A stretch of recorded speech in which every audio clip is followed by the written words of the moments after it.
Pace, Nigel Dodds, DUP, their MPs at Westminster. So, following the events of yesterday, there's been a lot of speculation why no agreement was secured in Brussels.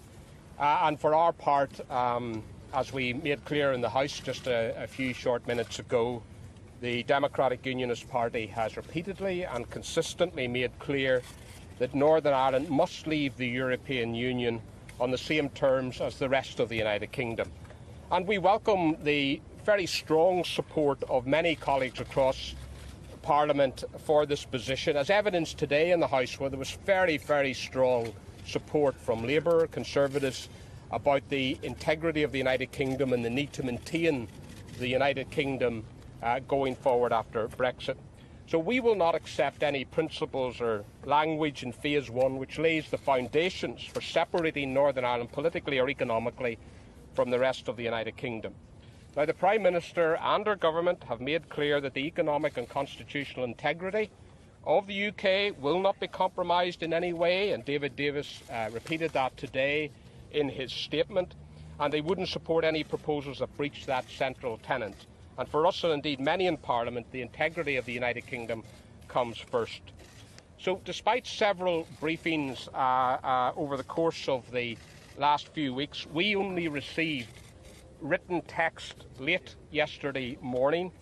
We understand this was due in part to delays caused by the Irish government and the EU negotiating team.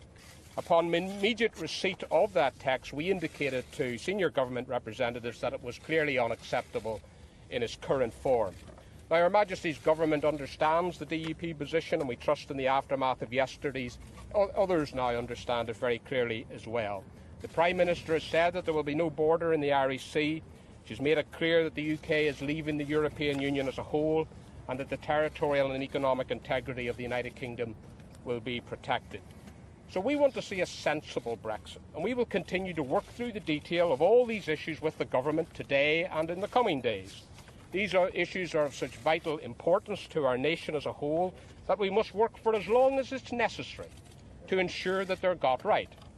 So the DUP does stand strong for the Union, and we also issue a warning today to the Dublin government that by continuing its aggressive stance, they are in danger of delivering for themselves the very outcomes that they say they want to avoid.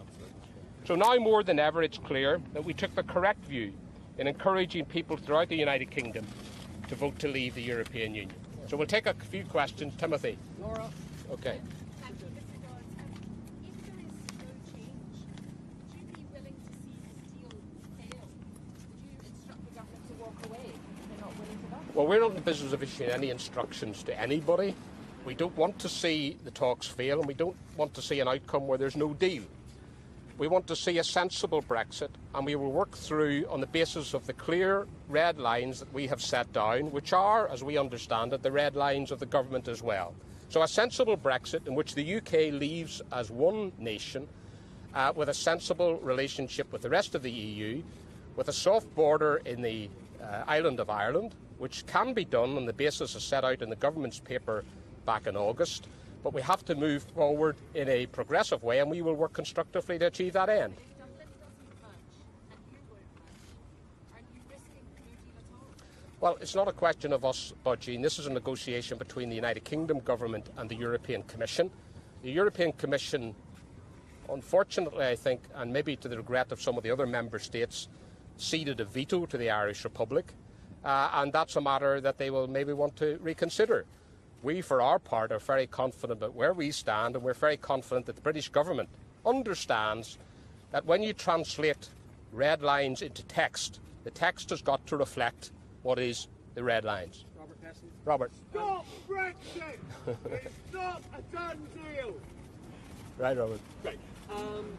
If the government were to persist with an offer to the EU that you saw as bringing the risk of introducing a border between Northern Ireland and the rest of the UK, would you be prepared to tear up your pact that keeps the Conservative Party in power? I don't think the government will consider that. I don't think they will go down the route of trying to impose something that would, in our view, disrupt politically or economically Northern Ireland from the rest of the United Kingdom. So I don't think that scenario will arise. But do you have any sense that they have got an offer that you regard as sensible? Well, we continue to work with the government. We have very good discussions with them. As I say, text is important, words are important, they really do matter. So when we finally see text, that's when we make the final decision. And clearly the text that we were shown very late yesterday morning did not translate what we had been told in general conversations into reality, because there was far too much ambiguity and didn't actually nail down the issues that need to be nailed down. Gary, yes. Thank you. David Davis said in the House, regulatory alignment is not a word to be a phrase to be frightened of. It doesn't mean harmonisation. Do you agree? Well, Northern Ireland already has a single energy market with the Irish Republic, so there are areas where we can cooperate with the Irish Republic, and indeed where it may make sense to have some kind of regulatory alignment in certain specific areas, but not in relation to the following the rules of the single market or the customs union for Northern Ireland as a generality. The fact of the matter is that this whole issue of no divergence and regulatory alignment, in our view, has been brought in by the Irish Republic.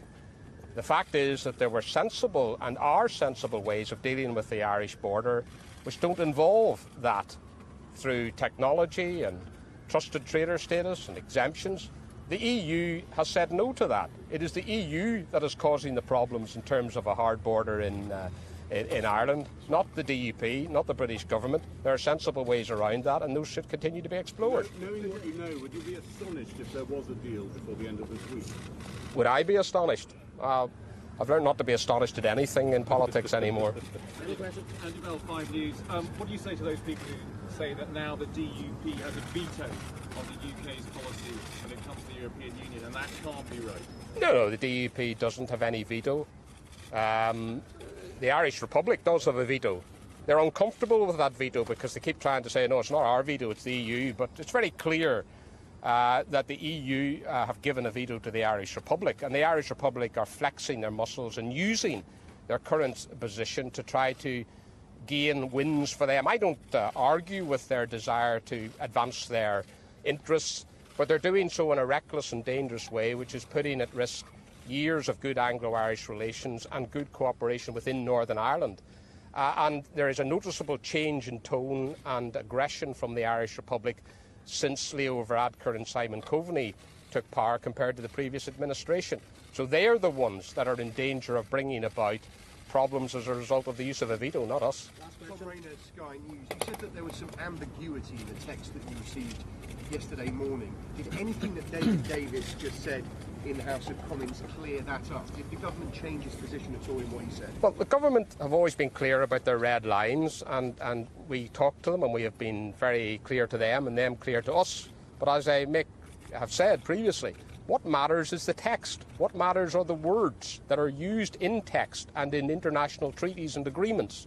And it's vitally important that text translates accurately what are the general principles of political agreement. And when we negotiated the St Andrews Agreement and other agreements, that has always been the key test. We have sought to engage the government on that text. The government showed us that text late yesterday morning. Did the government try to bounce you into a deal? Okay, last question.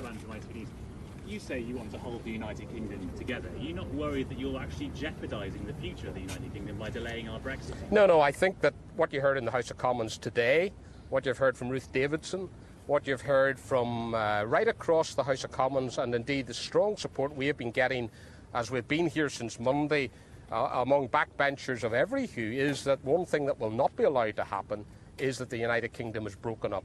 And it's really gratifying today to hear Keir Starmer reiterate that very strongly, Labour backbenchers making that very clear, and I think Ruth Davidson's intervention and her comments have been very, very welcomed by people in Northern Ireland, and Arlene Foster and Ruth spoke earlier today as well. Thank you very much. Okay, thank you very much. Thank you.